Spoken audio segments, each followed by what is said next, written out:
Welcome to The Sound of Economic, the podcast series by Bruegel, the Brussels-based economic think tank. I'm Giuseppe Porcaro, and today we will talk about the transformation of the Belt and Road Initiative, moving away from connectivity to security.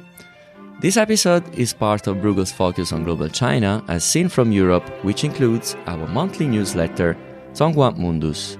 The link to subscribe is in the show notes. But this feature is also part of Bruegel project China Horizon, funded by the EU under the Horizon program. I'm happy to have with me Alicia Garcia Herrero, whom traditionally is co-hosting our Zonghua Mundus series, this time as a guest and co-author of a research which has been just published on the topic. Additionally, I'm particularly happy because usually we connect remotely with Alicia from Taipei or Hong Kong, and today she's here with me in our recording studio.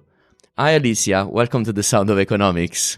Thank you. Thank you so much, Giuseppe. It's a pleasure to be here with you and with Alessia, which we're going to introduce right now. Indeed, and it's a pleasure to see you in real this time and not over a screen. And together with Alicia, as you just mentioned, I'm happy to host Alessia Amigini, who has been co-authoring this research with Alicia and newly started at Bruegel as a researcher in the frame of our China Horizon project. Alessia, thanks for joining us today. How are you? Thanks, Giuseppe, for this occasion. And we are very energized to join forces to eventually work on China together with a big group in Europe. Okay, great. So let's go straight into our topic. We have dedicated already a few episodes of this podcast about the Belt and Road Initiative, and I would like to recall the basic for our listeners that might not have followed them.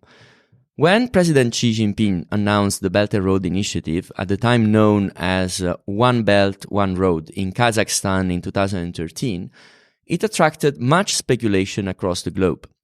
Shrouded in nebulous historical analogies and proverbs, many thought that the BRI, the Belt and Road Initiative, was a mere diplomatic trick. However, Chinese overseas lending, already on the rise since the mid-2000s, grew even faster under the mantra of this grand initiative. Since then, many things have happened, from the US-China trade war to the US containment of China's technological rise, as well as China's much more belligerent approach to the West. In this new reality, the Belt and Road Initiative has been perceived, especially by Western scholars, as a way for China to expand its influence in the rest of the world, and not so much an economic win-win plan. From an economic connectivity to a political device to change the global world order. Alicia, how did we get there? Thank you, Giuseppe. Big question for something that is really important for us because win-win would basically mean global connectivity, if you see what I mean, like trade connectivity, people-to-people connectivity, hyper-globalization pushed by the Belt and Road Initiative and by China. But I think where we are now, and frankly, we've seen quite a few shocks that probably have pushed China to change this narrative, and certainly the ultimate objective. We've seen the pandemic, a collapse in China's image in the world, literally globally. We've seen, of course, the war in Ukraine as another very important factor, especially in Europe. And what we see now is that because of that worsening in sentiment across the globe, China is reacting by redesigning, by reshaping this initiative, also for something that probably China finds more useful today. Not that connectivity isn't useful, but, a lot has already been achieved. Let's face it. I mean, we already have, several railway connections between China and Europe. We already have the upgrading of a humongous amount of ports globally, some of which are basically controlled by China. So in a way, I wouldn't say they have finished the work, but they've certainly upgraded a lot of infrastructure to their needs, basically improving the so-called 6 corridors, which were the original idea of BRI connectivity. So what's next? well, what's next is that now they have the US watching, and they have this containment. And then I guess with Ukraine, a very vivid idea of a united West. Yeah, these are the sanctions. So China, in a way, is reshaping that reality towards something that they need even more than connectivity now. China is already the largest exporter on earth, even more so since COVID. So the next step is, let's protect it. Let's protect our position. And a way to do that is indeed to create this idea of the global South, the Global Development Initiative. So what we do in our work, and yes, I understand I'm selling this to our audience, but I'll be very brief, is to document this transformation in a narrative by basically scrapping a huge amount of policy documents, Xi Jinping speeches, and media in China to see that how China has been transforming that, which is not abandoning the Belt and Road Initiative, as many had imagined or expected, because, we see less loans and so on. No. It's because it's becoming something else. That's the reality. And because it's becoming something else, it is being supported, not substituted by new concepts. So the narratives now become essential. These narratives are going all the way to the UN. They're becoming global narratives, and we are increasingly more isolated in our own old narratives. So a lot to learn, in a way, from this transformation of something that wasn't working fully in terms of sentiment to something that might or might not work. But at least this is China's well-known flexibility, and I leave it there. I mean, you've been touching a lot of the stuff that we are going to unpack in a second, but I would like to hear from Alessia if you would like to add more on this broader, let's say, recap of the situation, also to give more context to our listeners. Yeah, thanks, Giuseppe. And also following what Alicia has been just said, we wanted to emphasize that the communication strategy by China, which we know very well since back 2013 about Belt and Road, once One Belt, One Road, has an impact in terms of power of narratives, of course, but also a very tangible impact. And this is what, was the inspiration for the research on scrapping the documents. And the results are very illuminating because following the lack of reputation, loss of reputational capital that China has been experiencing over the last 10 years now, over this initiative, which was China-led and then was labeled as a Chinese initiative precisely. Now the narrative is changing towards more inclusive concepts. They are born global. The Global Development Initiative, the Global Security Initiative, this community for shared future for mankind, they are not Chinese-led. China has been very careful to start this new concept already in a very inclusive way so that nobody thinks these are Chinese-led initiatives. And they have been since back 2017 in the World Economic Forum by Xi Jinping, and already immediately in December 2017 included in 3 UN resolutions. Since the 72nd resolution in UNG General Assembly, they have been included formally in the jargon of the UNGA. And this is not only a power of narratives, but this is very tangible because it's influencing all the global development discourse and is having a very, concrete impact on how the UN overall is behaving with all the global South and embracing the Chinese, interests, in fact, because we have to remember that the win-win narrative and mantra may be even in the end of the day true, but of course very much near the national interest by China. So, and this is what inspired the analysis, which is not only, to be curious about the narratives, but to understand how these narratives actually translate into something very, very tangible, which we have to somehow to react, at least first of all, in terms of awareness, that there is a way of influencing the global discourse, which is very tangible. And this was the basic inspiration for this. Well, speaking of your research and what has been China's key objective, you've been documenting. You say you've been documenting those changes in narratives, but also the sentiment analysis of such narratives, how those narratives have been received. And what you've been trying to do, you've been using big data and a wide range of media outlets across the world to show how the discourse has shifted. What have been your finding, especially on? I mean, you looked into the media outside China, and then you looked to the Chinese media, which I would like to ask to you later on. But first, let's start with what the rest of the world has been thinking or evolving in its storytelling about the Belt and Road Initiative.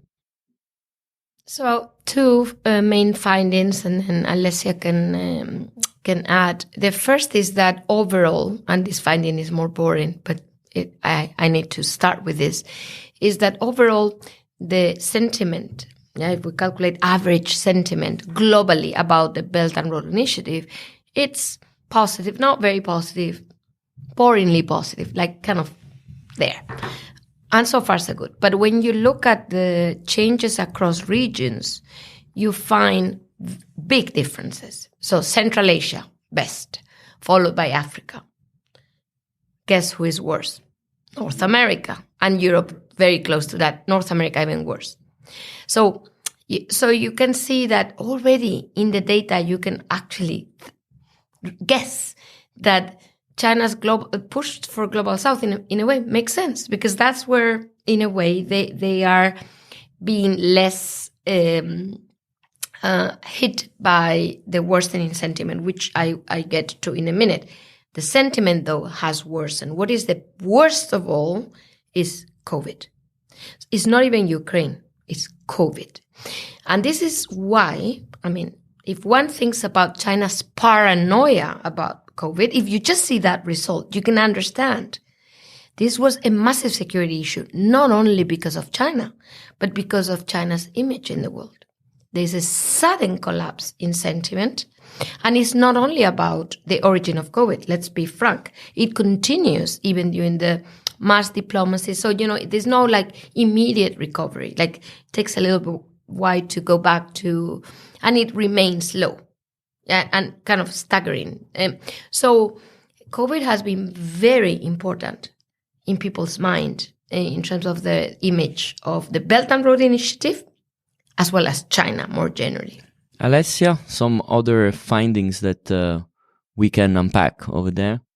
Yeah, relating to the new concepts, new initiatives, as usually China calls this, grand plans of community building abroad. Precisely right after COVID, so 1 month or so after the break of COVID, the Global Development Initiative was started, into the narrative, into the media, and also the speeches. So it was a little bit like a compensation for the fact that they were fearing a very severe loss of reputation. So they started changing their strategy. And the Global Security Initiative similarly went through the narratives around 1 month after the Russian invasion of Ukraine. So, there is a very smart communication strategy. Having this unpacked with a very sophisticated analysis with artificial intelligence and so on and so forth across millions of documents actually proves that it's not something we just have been talking about, as a perception or as something, which is non-relevant for the policies that we may want to have in place to respond to this, but it's very practical. So this is mainly the most interesting part of this, because being economists, usually one has to deal with numbers and facts and, very concrete things. And the narratives, of course, are no such, element. But this way, they actually give a lot of information about how to deal with which is something that has been kind of a bottleneck to communication between the West and China, right? Because we don't understand each other. They use a jargon that we never use. What is an initiative? I mean, nobody is using them besides China because it's not none in our way of interacting with other countries, right? And so also this is very instructive also for future research about these new items of research, Maybe I would like to go a little bit more in depth into the Global South discourse, because I think that this is one of the main points that you are taking out of the research, but it is also one of the points which somehow might be overlooked by the same kind of media that you've been analyzing when it comes to the perception of China, but also the perception of the West. I would like to understand a little bit more in this sentiment analysis, if you had some more qualitative elements that could be interesting to understand what's going on. Of course, these two research projects focus very much on first sentiment. I mean, how the media, which hopefully reflects people's opinions, but maybe in some cases, of course, this media is somewhat manipulated. I mean, we can't control for that. But I think the point is, this is one part, and we've already gone through it. The other is the evolving narrative, as Alessia was saying. But what I want to highlight qualitatively is that evolving narrative has an objective. And how we know that in our research is that we use word cloud. We use word cloud to unpack this different meaning behind the Belt and Road Initiative and these new concepts. The qualitative part of our research is really about unpacking the wording behind the old BRI versus the new BRI. Some researchers have written, or even, frankly, like think tank opinion makers and so on, or thought leaders, that the Belt and Road Initiative was dead. And what we are showing is no way, it is not dead. It is right there being complemented by other concepts, and characterization of this Belt and Road Initiative through our word cloud analysis shows that it is no longer connectivity, as you rightly pointed out at the beginning, or infrastructure or anything of that. It's about politics or true security or political power of China, which brings us to believe that increasingly China believes that it can't change the world only building ports or building railways, or that was all very fine, but it was not enough. And it didn't even fully work out because the image was worsening. You see, you put all of this and people aren't still happy. I've heard this in China many times. How can the world not be happy if we're doing all of this? No, the world wasn't as happy, increasingly less happy. So we're changing the narrative to something much more powerful, and this is the Global South. And I think we need to realize, the West at the end of the day, and this is not about confrontation between China and the West, but this is a podcast in the West, isn't it? So let's be very frank on it. We need to realize that even if we chase this initiative with our global gateway and talk about smarter infrastructure, it's no longer about that. It's no longer about that. So if we want to chase, we'd better chase the arguments with which we chase this initiative. And I think that's the key point of our research. If I may, this action of China towards the Global South, especially towards Africa, that's something that traces back from before the Belt and Road Initiative as well. We've been analyzing and observing a change in the shift in the development paradigm in those countries with the arrival of the Chinese funds or whatever kind of intervention they've been made over there. So there is also, as you say, there is not just the Belt and Road part one. Let's put it like that. Let's call it like that. When there was connectivity and infrastructure, but also now a mix with what has been the action and development cooperation field, which is much longer time. Maybe these two things got connected and then amplified with the things that you just said in terms of what has been going on. From that point of view, maybe some reflections needs to be made also on this war of narratives in these specific states in the global south, which might have found some competing elements between the traditional development cooperation instruments that the European Union or the United States have been adopting, especially multilateral organizations, and the whole concept of conditionality, which has been tainted after decades of some failures as well. I mean, we can say from now. So these whole things happens into a context, right? No, absolutely.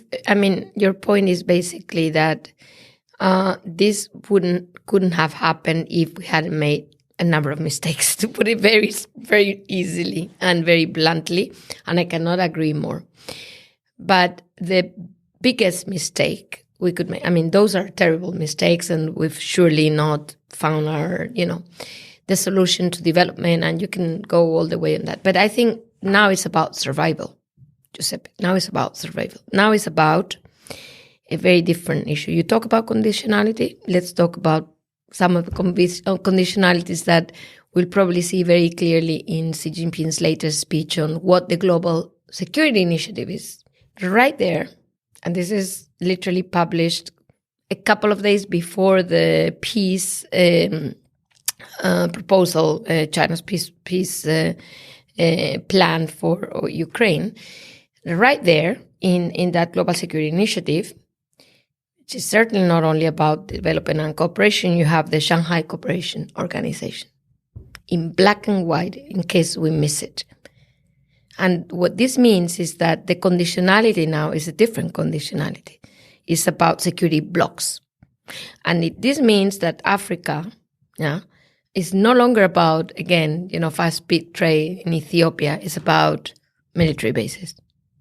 We can't prove that in our research. I'm going beyond. But what I'm saying is, this is what we need to realize, that yes, we made a lot of mistakes and we probably continue to do so if we don't see this, but this is coming. That's the type of, if you talk about conditionality, this is a different type of conditionality, but it's a very scary type of conditionality that we have in front of our eyes. So it's basically, you play chess, we're talking about the queen and the king here. Yeah, it's not about all of the pieces on the chessboard. And that's why it is very important to follow what's going on. But maybe let's move into what is being reported in China itself. So from the rest of the world to the China thing, Alessia, you've been in your research analyzing also Chinese media outlets. And that is very interesting and perhaps even more novel from what we usually hear in other reports. So, what did you find out? Is this same kind of evolution that you found in the international media also found in China, or is there another pattern which needs to be considered? Moving to the Chinese own, so to say, perception of their own initiatives abroad, there is a very interesting stability of mood or tone or sentiment, And this is not surprising because it's their own baby, so it's okay, even if the other countries don't like it anymore as before. In China, it's very high still. But the most interesting part of the analysis, comparative analysis of different sources, some official media outlets and some independent, so to say, more private media outlets actually portray a different level of perception and how the tone, we will have to say, around which the Belt and Road is described. And the most inspiring, I would have to say, point is that the Chinese language sources portray a much better image of it, while the English language sources are more nuanced. And indeed, as if, in a sense, the Chinese audience and readers would need it to believe, even if it's not true, that Belt and Road is still something very grand and welcome abroad, while English language sources, which everybody reads, actually are much more, the official one are much more not necessarily negative, but much less positive, which is more aligned with independent sources. So it seems that there is a plan to have two different tones in Chinese language sources and English language sources, because the audience is already targeted in a very different way. So if the English sources were so positive as the Chinese ones, everybody would believe that they are manipulated. So they are more aligned, so this is very interesting result, unprecedented, we have to say, because there's non-comparable kind of, analysis in terms of tone of the articles. Well, it's a speculation that they are planning to have different narratives, but it's kind of very, very evident. Alicia, do you want to add something on those findings? Very quickly, only to add that indeed it is also quite surprising that in Chinese language, for the domestic for domestic consumption, the newspaper that talks about Belt and Road Initiative the most is basically a business newspaper. Caixin is that. And that shows that for China, the regime wants to sell BRI to Chinese as a way to make business. But when you actually look at the English language, it's very official newspapers like the Global Times, and because they want to portray this strong China as regards the political component of BRI, that China is out there with this power shadow, if I may say, for the rest of the world. So some sort of dual use of the same initiative, targeting different audiences in a very, let's say, precise manner according to how to strike the right chord to the right audience. So it's a very sophisticated strategy, right? Absolutely. And this is why, if you think about ours, we didn't write about this, but think about the Global Gateway. It's, of course, we are a different animal, and I'm quite happy that, that this is an open kind of project where, projects come up and so on, but we don't have this narrative. Now, do we need it? Maybe in the good old times, no need. But if you have in front of you this very sophisticated way to use, let's not use a more negative word, to use the narratives in different, as you said, ways, wow, you're lost in translation.